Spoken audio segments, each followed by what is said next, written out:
बात आज की चैनल के कार्यक्रम मुद्दा आज का मैं सुरेंद्र चतुर्वेदी आपका स्वागत करता हूं। जैसा मालूम है कि इस कार्यक्रम के अंदर मैं नए मुद्दों पर जो शहर से भी जुड़े हुए होते हैं, शहर के बाहर से भी जुड़े हुए होते हैं, प्रांत से भी जुड़े हुए होते हैं, मुद्दे विशेष होते हैं और उन्हीं मुद्दों पर चर्चा करने के लिए मैं अपने पैनलिस्ट को, नए विद्वान पैनलिस्ट मेरी कार्यक्रम में आते रहते हैं। आज जो मुद्दा है, पहले मैं वो मुद्दे से आपसे रूबरू करा दूँ।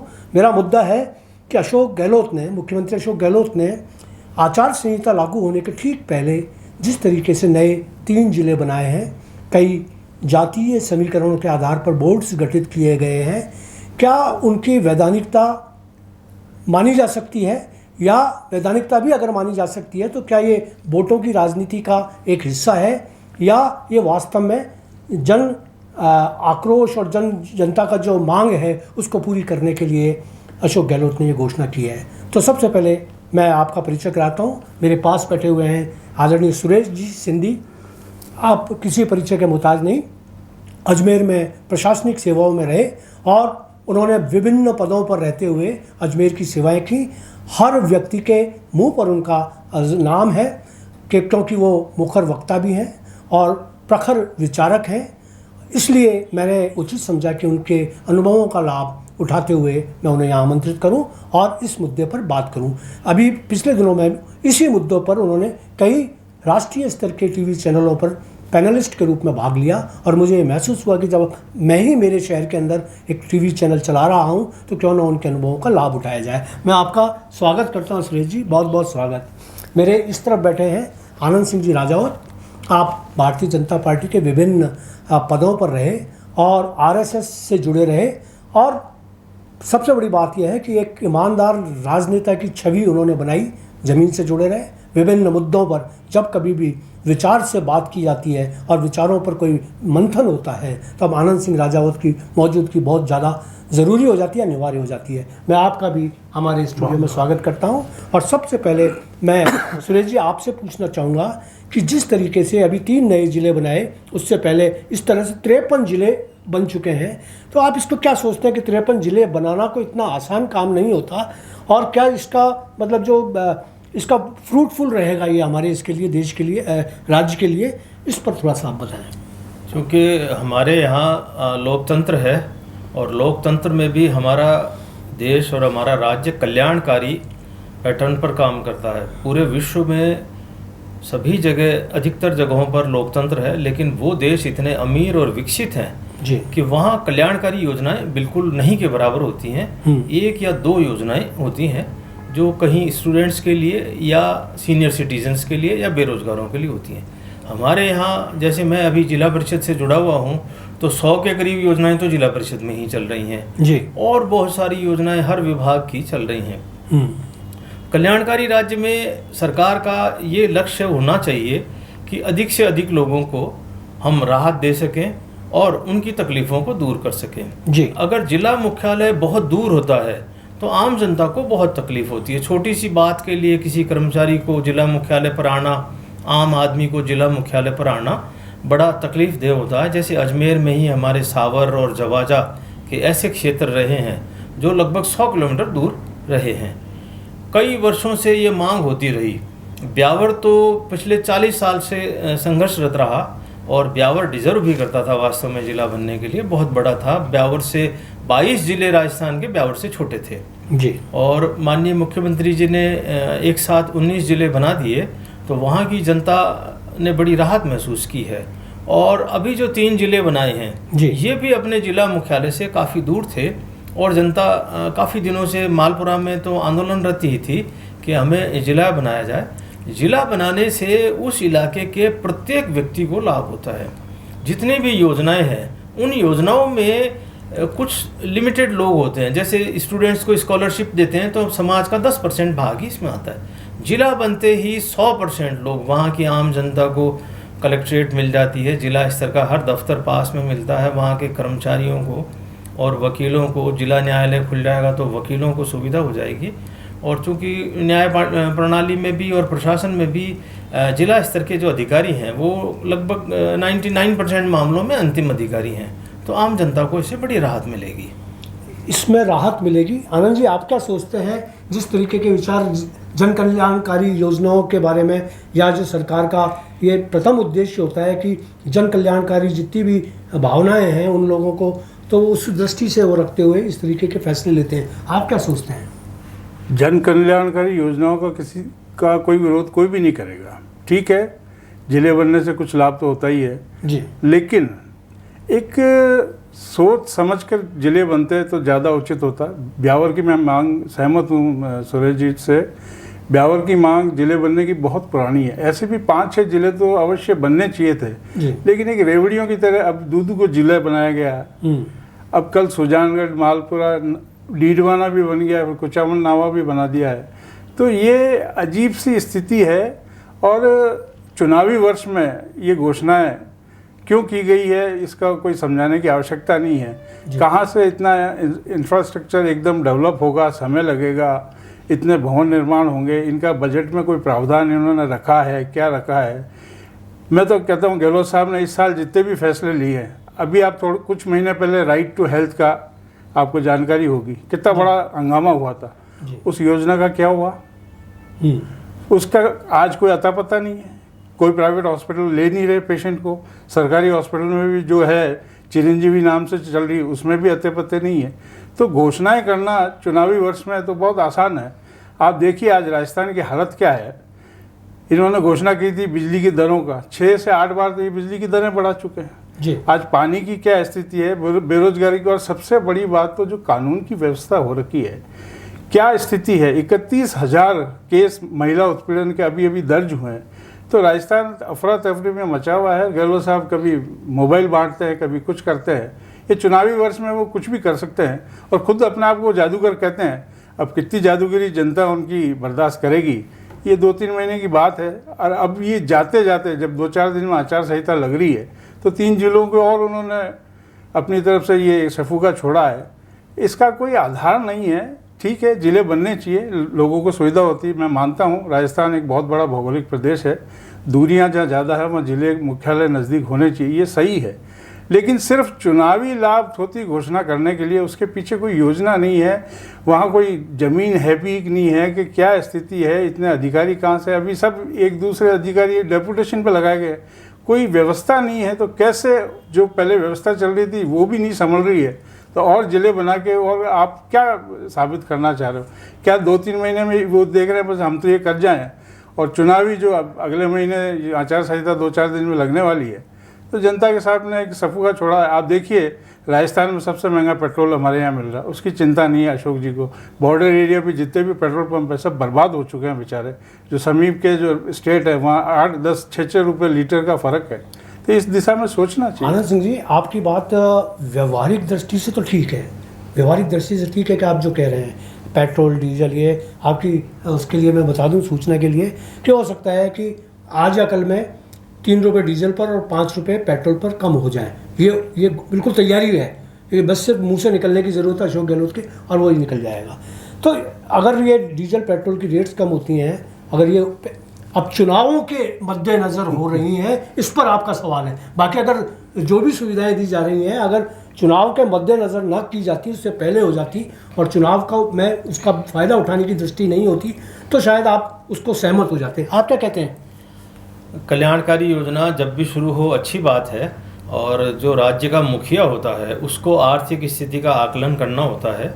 और पिछले कुछ वर्षों से जी जीएसटी का कलेक्शन बहुत अच्छा रहा है जी। तो पहले ये बिखरा हुआ सिस्टम था और काफ़ी चोरियां होती थी, अभी जीएसटी का कलेक्शन बहुत अच्छा हो गया है।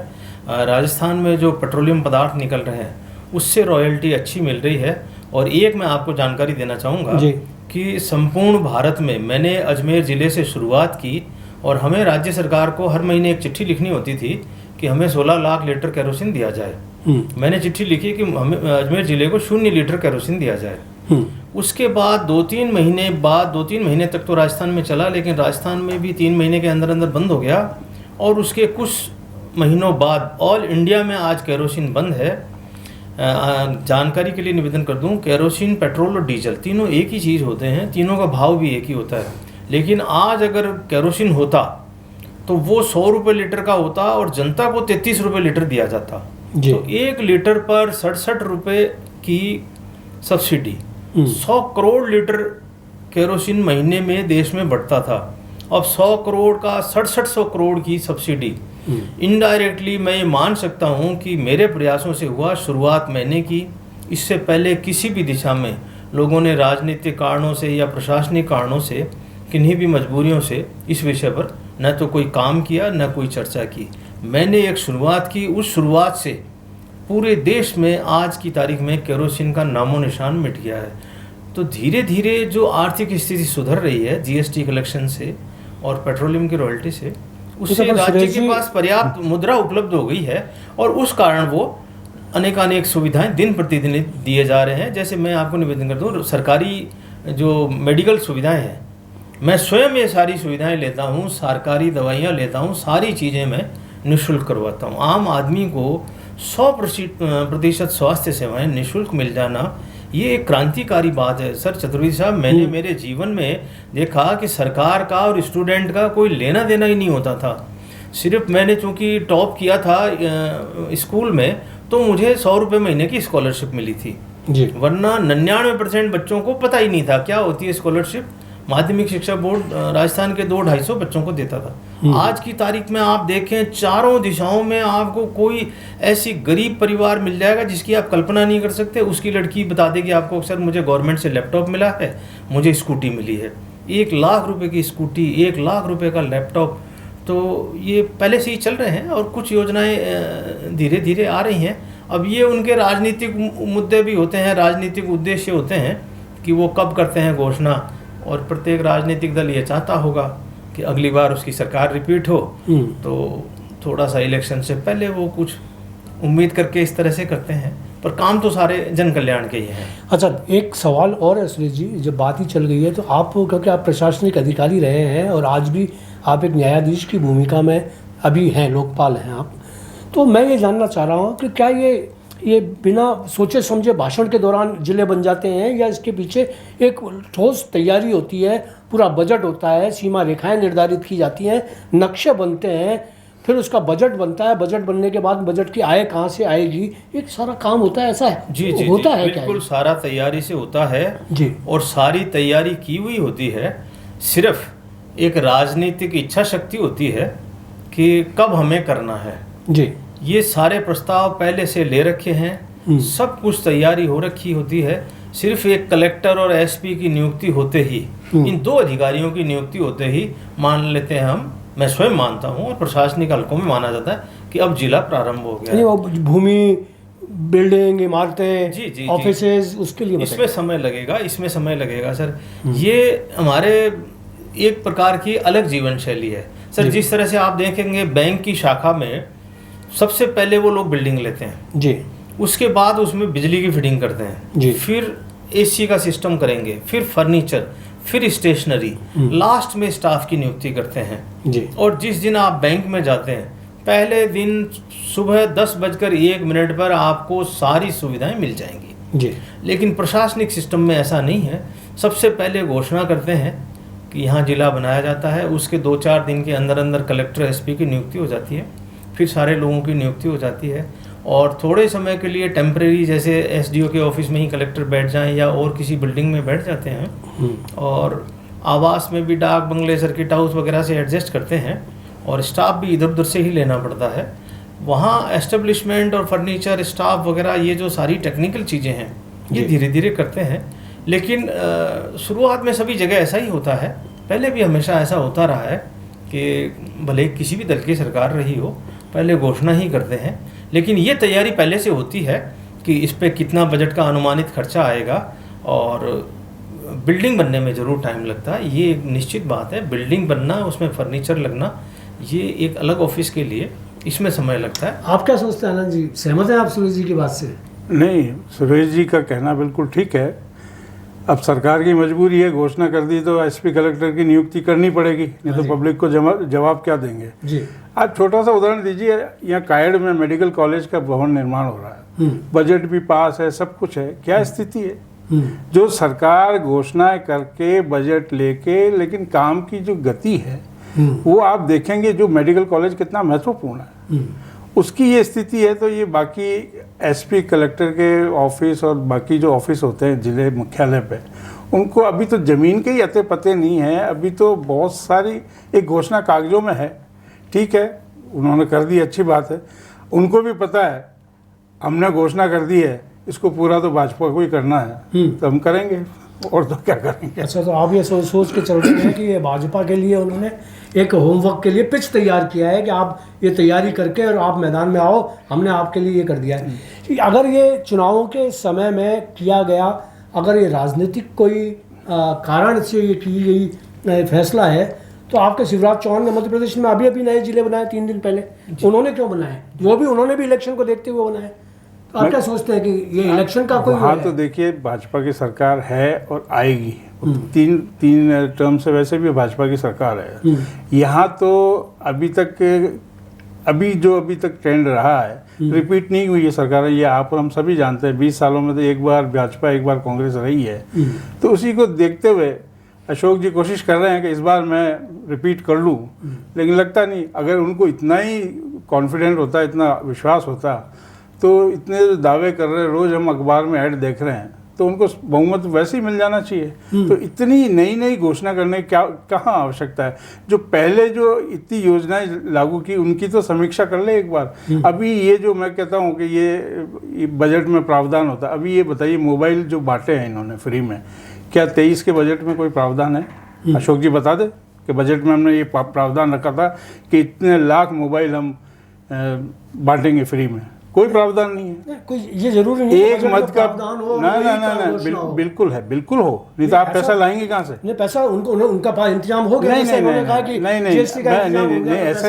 नहीं, ऐसा नहीं होता।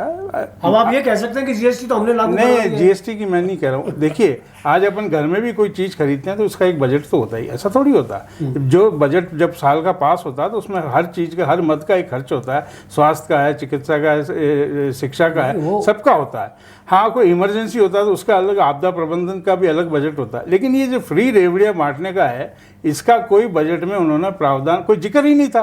मार्च में जब बजट पेश किया, मुझे बताइए मोबाइल का जिक्र भी था क्या? नहीं, पर वो फ्री, तो अब फ्री में बांट रहे हैं। अब इसको आप रेवड़ियाँ कह रहे हैं और जनता इसको सुविधा कह रही है, और आप भी मेरे ख्याल से सुविधाएं कह रहे हैं, आप जन कल्याणकारी सुविधाएं कह रहे हैं, है ना? ये रेवड़ियाँ नहीं है, ये लोगों को इससे फायदा पहुंच रहा है, लोगों को सीधा इससे फायदा, और लोग खुश हैं। वो तो कह रहे हैं और भी ऐसी घोषणाएं की जाए। फ्री की तो कोई भी इनकार नहीं करता। वैसे भारत में, दुनिया में सबसे ज़्यादा मोबाइल, भारत में कहते हैं 120 करोड़ या 110 करोड़ मोबाइल अभी काम कर रहे हैं, दुनिया में सबसे ज़्यादा नेट हम यूज़ कर रहे हैं। तो ऐसे तो है ही नहीं कि आज मुझे वो आदमी बताइए जिसके पास मोबाइल पहले से नहीं है। ये तो अब फ्री देगी गवर्नमेंट, तो लेंगे लोग। नहीं, फ्री दे रहे हैं तो उसमें आपको फ्री देने से दिक्कत है, या आपको दिक्कत है कि ये सुविधाएं क्यों दे दी जा रही है? नहीं, मैं कहता हूँ जो सुविधा वाकई जो जिसको नीड है, जिसको जरूरत है, वहाँ जरूर पहुँचनी चाहिए सुविधा। लेकिन पहले जांच तो, एक दिन घोषणा होती है, दूसरे दिन कैंप लगा के आप मोबाइल बांटना शुरू कर देते हो। ऐसा थोड़ी है क्या? सर, अभी सीन चेंज हो गया है। जब तक मैं नौकरी में था तब तक टेक्नोलॉजी इतनी विकसित नहीं थी जी। हम सारे काम मैनुअल कर रहे थे। नहीं, तो मतलब आप नौकरी में कब से? अभी 3-3.5 साल पहले तक तो नौकरी में थे। 3 साल पहले मेरे रिटायर होने के बाद जी फिर आया है कोरोना, और कोरोना के बाद जो टेक्नोलॉजिकल क्रांति आई है सर, आज की तारीख में नरेगा के मजदूरों की अटेंडेंस मोबाइल फोन से ली जाती है। आप नरेगा की वेबसाइट पर जाकर पूरे भारत की 140 करोड़ जनसंख्या में से ये पता कर सकते हैं कि इतना तो मैं बताऊं सर आपको, बैंक वाले नहीं कर सकते। बैंक सबसे आगे होता है टेक्नोलॉजी में, क्योंकि उनके पास मुद्रा का भंडार होता है। नरेगा बिल्कुल आखिरी आदमी की योजना है, 255 रुपये रोज की योजना। लेकिन पूरे देश की 140 करोड़ जनसंख्या में से कोई सा भी एक व्यक्ति छांट लो कि इस व्यक्ति ने पिछले साल कितने दिन काम किया, इस साल कितने दिन काम किया, इसने कहाँ काम किया, कितने रुपए इसकी मजदूरी, नहीं ये इसको पेमेंट हो गया या नहीं हुआ, कितना पेमेंट में डिले हो रहा है। तो टेक्नोलॉजी बिल्कुल विकसित हो गई है। और आज की डेट में जैसे सरकार ये जानना चाहे जॉब कार्ड क्या, सर जॉब कार्ड के आधार पर, आधार कार्ड के आधार पर, राशन कार्ड के आधार पर, स्टूडेंट्स का डाटा स्कूल कॉलेजेस में आप स्वयं परिचित हैं। स्कूलों में टीचर्स की अटेंडेंस उस पर्टिकुलर ऐप से होती है। सारे काम ऐप से होते हैं। सारे काम आजकल वीसी से होने लग गए। मीटिंग पर्सनल होने का काम ही बंद हो गया। तो सारा डाटा सर 1-2 दिन में किसी भी कैटेगरी का आप छांट लें उपलब्ध हो जाता है कि कौन स्टूडेंट है, कितने SC BPL है। एक बच्चा स्टूडेंट का आप लेंगे तो आपको पूरे राजस्थान के एक बच्चे की आपको किसी के भी मिल जाएगी, इसका नाम क्या है, इसकी उम्र कितनी है, SC है, लड़का है, लड़की है, फादर क्या करते हैं, कितनी इनकम है, तो अपने आप आ जाता है कि मोबाइल के और जो बची हुई जानकारी, आनंद की मज़ेदार बात है, आपकी बात को आगे बढ़ा रहा हूँ, तब बची हुई बात है, अब जनसंख्या की वो रह गई थी, जातिगत जनसंख्या रह गई थी। अब वो उसके लिए भी अशोक गहलोत जी ने कह दिया है कि अब उस बिहार की तर्ज के ऊपर यहाँ भी जातिगत समिति वो की जाएगी। इसका भी आप कहेंगे कि राजनीतिक वो है? मैं तो कहूँगा इससे बड़ा दुर्भाग्यपूर्ण फैसला और कुछ नहीं हो सकता। जी। जहाँ हम जातिवाद को ख़त्म करने पे हम वर्षों से हम सभी समाज के लोग बात कर रहे हैं, आज जातिगत गणना करके क्या सिद्ध करना चाहते हैं? बहुत सीधा उद्देश्य है, सरकार जो विकास के आधार पर चुनाव नहीं लड़ सकती, वो इस नए मुद्दे को लाकर जातिगत आधार पर जिसकी जितनी जाति उतना अधिकार मिले, ये कोई तर्क सम्मत बात है क्या?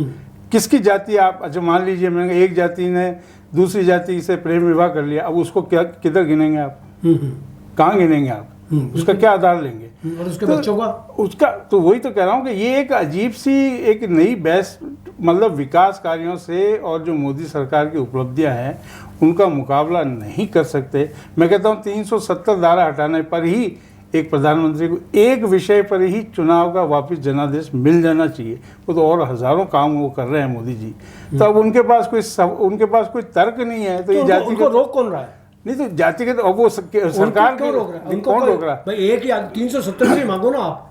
नहीं, वो एक ही काम थोड़ी किया। HM वाला जो सिस्टम चल रहा है ना, हिंदू और मुसलमान, नहीं हिंदू मुस्लिम कौन कर रहा है? कोई भी कर रहा, कोई भी पार्टी। मैं ये नहीं कह रहा कि भाजपा कर रही है या कांग्रेस कर रही है। भाजपा को कोई आवश्यकता ही नहीं करने की। हाँ, भाजपा के पास विकास कार्य इतने हैं, तो वो विकास कार्य वो गिना रहे हैं। मोदी जी यही गिना रहे, मोदी जी सिवाय विकास लाल डायरी पे क्यों आ रहे हैं? नहीं, लाल डायरी तो अब क्या करे, कोई भ्रष्टाचार का मुद्दा उठता है तो वो क्या करे, नहीं बोले, बोलना पड़ेगा। आप क्या सोचते हैं इस बारे में? सर ये जातिगत गणना जो आप कह रहे हैं वो बात ठीक है कि जाति भेद समाप्त होना चाहिए, लेकिन संपूर्ण विश्व में सौभाग्य कहें कि दुर्भाग्य कहें या विशेषता कहें, भारत में जैसे सर अमेरिका की जनसंख्या 35 करोड़ है, वहाँ कोई जाति नहीं है, कुछ ही नहीं है, एक भाषा है, एक तरह के लोग हैं, कोई विभेद नहीं, वैरायटी कुछ नहीं, 100% शादियाँ लव मैरिज हैं, लड़का लड़की अपनी मर्जी से करता है। खान पान में आप देखेंगे तो 100% लोग नॉन वेजिटेरियन हैं, 1% छोड़ना पड़ेगा, कोई एक प्रकट हो सकता है। अपने यहाँ आपको 1000 वैरायटी मिल जाएगी कि कोई कहता है मैं मंगलवार को नहीं खाता, बुधवार को नहीं खाता, बृहस्पतिवार को नहीं खाता, 9 दिन नवरात्रि के नहीं खाता, 1000 वैरायटी आपको मिल जाएगी। वहाँ एक उद्बोधन है गुड मॉर्निंग। हमारे यहाँ एक घर में 4 बहुएँ हैं, तो एक कहती है हरिओम, दूसरी कहती है जय श्री कृष्णा, तीसरा कहता है राधे राधे। तो हमारे यहाँ वैरायटी बहुत ज़्यादा है। अब जातिगत जनगणना करवाने का जो प्रश्न है ये राजनीतिक मुद्दों पर आधारित है, लेकिन चूंकि देश बहुत गरीब है और बात है सरकारी नौकरियों की, सारा झगड़ा सरकारी नौकरियों का है। SC और ST की जनगणना करवाई गई अलग, तो जैसे राजस्थान में SC 16 हैं, ST 12 हैं, तो इतने % नौकरी रिजर्व हो गई। अब बीच में आ गई OBC। अब OBC के बाद और आगे बढ़ गए लोग, उन्होंने महिलाओं के लिए आरक्षण कर दिया 30%, तो आज की तारीख में करीब 90% आरक्षण हो गया। अब जातिगत से क्या उद्देश्य हल होगा, ये तो जो कर रहे हैं वो जाने। और जातिगत से तो देखो कुछ नहीं होने वाला, ये बात है। ये तो जातीय सांप्रदायिकता बढ़ेगी, वर्ग बढ़ेगा, ऊंच नीच आँच सब कुछ होगा इसके अंदर। ये बिल्कुल आप चुनाव का आधार जातिगत बनाना ही बहुत दुर्भाग्यपूर्ण है। हम आगे विकास की तरफ बढ़ रहे हैं, एक तरफ हम चांद पे जा रहे हैं और यहाँ हम जातियों की गणना कर रहे हैं। सूरज जी, एक बात और मैं डिस्कस करना चाहूँगा कि पिछले दिनों के अंदर जिस तरीके से व्यावसायिक उसके आधार पर, सुनार के आधार पर, लोहार के आधार पर, खाती के आधार पर, धोबी के आधार पर, नाई के आधार पर, इस तरीके से समाज के अंदर बोर्ड बनाए गए, कांग्रेस ने बनाया। और आप ताजुब करेंगे कि 24 बोर्ड अब तक आज तक बन चुके हैं, 24 बोर्ड बना दिए गए। इसको क्या आप जन कल्याणकारी मानेंगे, सामाजिक मानेंगे, क्या मानना चाहते हैं? सर ये जो समाज के पिछड़े वर्ग हैं जी, और जिनकी जो तकनीकी क्षमताएं थी जी, पहले हम सोने की चिड़िया थे, हमारा देश विकसित था और ईसाई लोग भेड़ें चराया करते थे, जंगलों में घूमते फिरते थे, बड़े खराब अवस्था में थे। वक्त ने करवट ली, अब वो अमीर हो गए, विकसित हो गए, हम काफ़ी पीछे रह गए। हमारे यहाँ वैरायटी जो थी, प्रोफेशन है वो जाति बन गया। मैं आपको निवेदन करूँ कि सिंधी कौम में जैसे एक आदमी दर्जी है तो वो दर्जी है, दूसरा सुनार है वो सुनार है। हम लोग आपस में शादी कर लेते हैं, किसी से भी शादी कर लेते हैं। हमारे वहाँ जैसे कोई ब्यूटी पार्लर चलाती है, अब एक तरह से वो नाई हो गया, लेकिन वो ब्यूटी पार्लर चला रहे हैं। ब्यूटी पार्लर चला के वो 1 करोड़ रुपए महीना कमा रहे हैं। जो ओरिजिनल राजस्थानी नाई है वो 5,000 रुपये महीना नहीं कमाते बेचारे, भूखे मरने की स्थिति में है। बहुत सारी कलाएं, जो हस्तकलाएं हैं, वो समाप्ति के कगार पर हैं। उनका जो साहित्य है, कुछ संस्कृति है, कोई उनकी दूसरी जो अच्छी चीज़ें हों जो अपनी जानकारी में नहीं हों, तो इस तरह का बोर्ड बने और वो सक्रिय रूप से काम करें, उनके अध्यक्ष और सदस्य रुचि लें, तो कुछ अच्छा हो सकता है उन जातियों के लिए। उन जातियों के बारे में कुछ जानकारी प्राप्त हो सकती है। कुछ जो कलाएं थी, मैंने मेरी आंखों से देखा था कि जो कोली लोग थे वो कपड़ा बुनते थे जी, और उनके बुने हुए कपड़े ही सब लोग पहनते थे। दुर्भाग्य से औद्योगिकरण चारों ओर आ गया और औद्योगिकरण ने रोजगार को लील लिया। ये दूसरा दुर्भाग्य है कि एक आदमी एक फैक्ट्री लगा रहा है, 100 मजदूरों को रोजगार दे रहा है। उस फैक्ट्री का उद्घाटन करने सभी बड़े लोग आ जाते हैं, सारा मीडिया भी आ जाता है, सभी पार्टियों के लोग आ जाते हैं। और उसको ऐसे अगर वो 10 फैक्ट्री लगा ले, उसको पद्मश्री मिलना गारंटेड है कि उसको पद्मश्री अगले साल मिल जाएगा। उसने 1 लाख लोगों का रोजगार छीन लिया, इस बात पर कोई ध्यान ही नहीं दे रहा है। तो हम वापस जड़ों की ओर जाएं। ये गरीबी और बेरोजगारी हमारे परमानेंट हो गए हैं। पूरे संसार में कहीं ऐसा सीन नहीं है जैसा हमारे यहाँ सीन है। तो कुछ जो लोक कलाएं हैं, हस्तशिल्प है, हस्तकला है, पहले जो प्रत्येक व्यक्ति अपने घर पर कुटीर उद्योग करता था, अपने घर पर ही सारी चीज़ें बन जाती थी। फैक्ट्री का तो आज से 200 साल पहले कोई फैक्ट्री थी ही नहीं। तो वापस उस दिशा में आ जाएं, उनका वैसा ही स्वरूप हो जाए, ऐसा प्रयास है।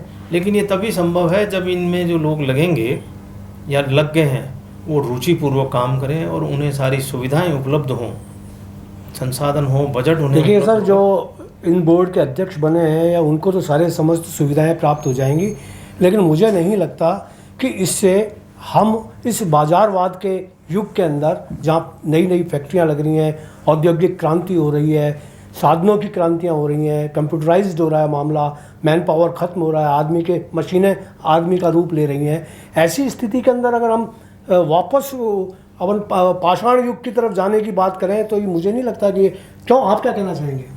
मेरा ये मानना है कि बोर्डों का गठन यदि जिस कला का संरक्षक के लिए हो तब तो ठीक है, उसको कहीं ना कहीं रोजगार से भी जोड़ना चाहिए। सुरेश जी की बात से सहमत हूँ, लेकिन आज के इस व्यावसायिक युग में उससे प्रतिस्पर्धा तो होगी। लेकिन एक बहुत ताज़ा उदाहरण हम देख सकते हैं, जो खादी का पिछले कुछ सालों में जो चलन हुआ है जी, चाहे कितने भी कपड़े की बहुत सारी फैक्ट्रियाँ बन रही है, बहुत तरह तरह की डिज़ाइंस भी आई है, कंप्यूटरों का भी वो लेते हैं उसमें उपयोग, लेकिन खादी की जो प्रचलन बढ़ा है, तो इसके पीछे कहीं न कहीं हमारा कोई मूल कारण है। तो वो जनता को समझ में आया और पसंद भी आया और वो स्वास्थ्य के लिए भी ठीक है। सबसे बड़ी बात है, आज जो भी प्रोडक्ट बाजार में आएगा उसका कहीं ना कहीं स्वास्थ्य से भी कहीं ना कहीं अगर कोई प्रचार होता है कि इससे लाभ मिलता है तो उसकी जल्दी मार्केटिंग भी हो जाती है, वो बाजार में भी प्रतिस्पर्धा में आ जाता है। तो मतलब आप ये कहना चाह रहे हैं कि जो भी ये जो बनाया है जातिगत आधार के ऊपर जो बोर्ड बन रहे हैं वो बिल्कुल वाजिब है? नहीं, मैं जातिगत आधार के फिर विरोध। बोर्ड का गठन केवल योग्य व्यक्ति उसका अध्यक्ष बने, वो कोई किसी पार्टी का उसे वो नहीं, तो जिसका तो कोई परीक्षा तो है नहीं कि उसको पास करके आईएएस आरएएस बन जाएगा। अब ये तो जो राजनीतिक ही होगा वो तो नहीं, राजनीतिक भी हो, ऐसा नहीं हो कि राजनीति में सभी बुरे होते हैं। राजनीतिक हो, मैं उससे वो नहीं करता हूँ। आज राज्यपाल की नियुक्तियाँ होती है, अपन जानते हैं कई राज्यपालों पे हम सभी उंगली उठाते हैं, लेकिन कई राज्यपाल ऐसे होते हैं जिन पे हम सभी कहते हैं हाँ ये बहुत अच्छी नियुक्ति है। तो नियुक्ति करना सरकार का काम होता है, ये उनका अधिकार है। लेकिन बोर्ड के गठन के पीछे सिर्फ जाति को ध्यान में रखकर नहीं करना चाहिए, उस बोर्ड का विकास भी हो, जिस उद्देश्य से उस बोर्ड का गठन किया गया उसका महत्व नीचे जनता तक जाए, वहाँ जो अगर कोई कलाकार उस कला में लगा हुआ है। मैं दोस्तों बात कर रहा था कि किस तरह से जातिगत आधार पर अभी बोर्ड्स बनाए गए, लेकिन बड़ी बात यह है इसके अंदर एक खूबी, एक पेच है। वो पेच यह है कि इन्होंने सिर्फ जो है जाति के आधार पर नहीं किया, बल्कि व्यवसाय के आधार पर किया है। नाई जाति पर का बोर्ड नहीं बनाया है, नाई का काम करने वालों का बोर्ड बनाया है। लेकिन मैं ये जानना चाहता हूँ, आपको अगर सूचना हो कि क्या नाई का काम ब्राह्मण अगर कर रहा है कहीं, या जैसे नगर निगम के अंदर सफाई कर्मी जो हैं वो ब्राह्मण हैं, तो क्या उन लोगों को उसमें जोड़ा जाएगा बोर्ड के अंदर? क्या उनका अध्यक्ष बनाया जा सकता है व्यवसाय की दृष्टि से अगर किया है तो? और मुझे ये लग रहा है कि जितने भी बनाए गए हैं बोर्ड 24, उनमें जातिगत आधार पर ही बनाया गया है। कहा भले ही एक जा रहा हो कि हमने व्यवसाय से इन बोर्डों को जोड़ा है, लेकिन मुझे नहीं लगता कि व्यवसाय से ये बोर्ड जुड़े हैं। आप क्या कहना चाहेंगे? जी सर, ये मूलतः तो व्यवसाय ही थे। जब वर्णाश्रम व्यवस्था लागू हुई हिंदू धर्म में प्रारंभ में, तब ये व्यवसाय ही थे। धीरे धीरे कठोरता और कट्टरता आ जाने से फिर ये जातियां बन गई, और जब से ये गवर्नमेंट सर्विस आई, फैक्ट्री आई, तब ये विषय बड़ा कठिन हो गया कि जैसे कोई नाई स्कूल में टीचर बन गया, अनुसूचित जाति का व्यक्ति कोई स्कूल में टीचर बन गया, क्षत्रिय टीचर बन गया, इसी प्रकार से कोई SC का आदमी, ST का, OBC का, बहुत सारे लोग हैं सेना में भर्ती हो गए। तो जाति और व्यवसाय का बड़ा मिक्सचर हो गया है, और ये अब राजनीतिक स्तर पर तय होता है कि कौन अध्यक्ष होगा और कौन सदस्य होंगे, और ये माननीय मुख्यमंत्री जी का विशेषाधिकार होगा, और उन्होंने जांच पड़ताल करवाई होगी किस आधार पर किया होगा कि किस तरह के लोग किस आयोग में आएंगे और क्या उन्होंने मापदंड रखे होंगे। लेकिन मुझे ये आशावादी यूँ लगता है कि शुरुआत तो एक बार करनी ही होती है, उसके बाद धीरे धीरे विकास होता है, विस्तार होता है। जैसे बच्चा क्लास 1 में स्कूल में जाता है, प्ले स्कूल में जाता है, उसी के बाद आगे 10-20 साल बाद वो इंजीनियर और डॉक्टर और मैनेजमेंट का आदमी बन जाता है, विदेश चला जाता है, टॉप कंपनी संभाल लेता है। तो अभी ये शायद मेरे लाइफ के दृष्टि से तो ये पहली बार ऐसे आयोग और बोर्ड बने हैं, तो उम्मीद करते हैं कि कुछ अच्छा होगा। उम्मीद कर रहे हैं सुरेश जी कि कुछ अच्छा होगा। आप क्या सोचते हैं इस उम्मीद के बारे में? नहीं, यदि अच्छी नियुक्ति होती है तो उनसे तो आशा रखी जा सकती है जी। नियुक्तियों से ही आप अंदाज़ा लगा सकते हैं कि ये नियुक्ति गंभीरता से के लिए की गई है या किसी को उपकृत करने के लिए की गई है। जी जी। जिन व्यक्तियों का समाज में कोई आधार नहीं है, जिस बोर्ड से वो बने उनका अनुभव नहीं है, यदि वो बोर्ड के अध्यक्ष बनते हैं तो हम क्या आशा कर सकते हैं? जी। अब ऐसे बहुत सारे नाम, मुझे तो जानकारी भी नहीं है कि किनको कहाँ नियुक्त किया गया, लेकिन जातिगत आधार पर अगर बोर्डों की नियुक्ति की गई है, इतने बोर्ड पे ये जाति, अमुक जाति, OBC, SC, ST, तो ये सीधा ये चुनाव के अतिरिक्त मुझे तो कुछ नज़र आता नहीं है। और जैसा कि अभी आचार संहिता लगने वाली है, तो ये बोर्ड केवल कागजों तक ही सिमट के रह जाएंगे। मुझे लगता नहीं कि ये कोई अपना ये बात सही कह रहे हैं आनंद जी कि ये अभी आचार्य संहिता एक आध दिन में लग गई। आप जैसा अपन बात कर रहे थे कि छुट्टियां भी आ गई हैं, और इसके बाद में आचार्य संहिता लगने के बाद में क्या ये बोर्ड काम कर पाएंगे? जैसे अभी सिंधी एकेडमी का वो हुआ है, तो ये क्या काम कर पाएंगी सारी? जी, आचार संहिता के बाद काफ़ी सारे काम सीमित हो जाते हैं जी। केवल अति आवश्यक कार्य और आवश्यक कार्य ही हो पाते हैं। लेकिन फिर आचार संहिता के बाद फिर ये लोग काम करने को स्वतंत्र रहेंगे जी, और उम्मीद होगी कि अच्छा करेंगे। तो दोस्तों, अभी हमने इस विषय पर विचार किया कि जितने भी बोर्ड बनाए गए हैं अशोक गहलोत द्वारा, मुख्यमंत्री द्वारा, या जितने भी नए ज़िले बनाए गए हैं, उनकी व्यवहारिक स्वरूप उनका क्या होगा। और आपने देखा कि माननीय सुरेश सिंधी जी ने, आदरणीय आनंद जी ने जिस तरीके से अपनी बात कही, आप लोगों को बात बहुत पसंद आई होगी कि दोनों ने ही किसी संप्रदाय विशेष, जाति विशेष या राजनीति विशेष या पार्टी विशेष से जुड़कर अपने विचार नहीं रखे। बहुत स्वतंत्र विचार जो एक आम नागरिक के, एक आम विद्वान के हो सकते हैं, इन्होंने अपने अपने रखे। आपको पसंद आए होंगे। इस विषय पर अगर कोई चर्चा करना चाहते हैं तो आपका स्वागत है। आप मुझसे संपर्क कर सकते हैं और मैं आपके विचार जनता तक पहुंचाने की कोशिश करूंगा। आज का मुद्दा यही था। इस कार्यक्रम में आज इतना ही। मैं एक बार फिर आपका आभार व्यक्त करता हूं, आपका भी आभार व्यक्त करता हूं। धन्यवाद दोस्तों। फिर किसी नए मुद्दे के साथ हम जल्द ही मिलते हैं। धन्यवाद।